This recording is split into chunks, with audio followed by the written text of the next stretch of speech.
Iran যুদ্ধের প্রভাবে বৈশ্বিক জ্বালানির বাজারে ব্যাপক অস্থিরতা তৈরি হয়েছে। প্রায় অচল হয়ে পড়েছে হরমুজ প্রণালী। এই সরু পথ দিয়ে আগে যে বিপুল পরিমাণ তেল পরিবহন করা হতো তার বড় অংশের ক্রেতা এশিয়ার দেশগুলো। ফলে এই অঞ্চলই সবচেয়ে বেশি ক্ষতির সম্মুখীন। এমন পরিস্থিতিতে বিকল্প উৎসের সন্ধান খুঁজছে ক্ষতিগ্রস্ত দেশগুলো।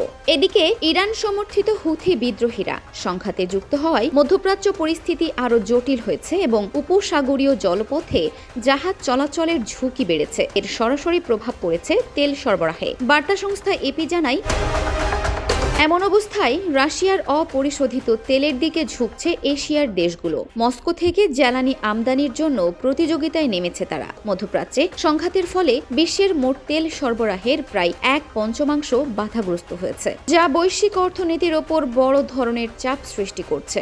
বৈশ্বিক সরবরাহ সচল রাখতে পরিস্থিতি বুঝে সাময়িকভাবে রাশিয়ার তেল রপ্তানির ওপর আরোপিত কিছু নিষেধাজ্ঞা শিথিল করেছে যুক্তরাষ্ট্র। প্রথমে এই সুবিধা ভারতকে দেওয়া হয়, পরে তা অন্যান্য দেশেও সম্প্রসারিত হয়েছে। এতে এশিয়ার জ্বালানি নির্ভর দেশগুলো দ্রুত রুশ তেলের দিকে ঝুঁকতে শুরু করেছে।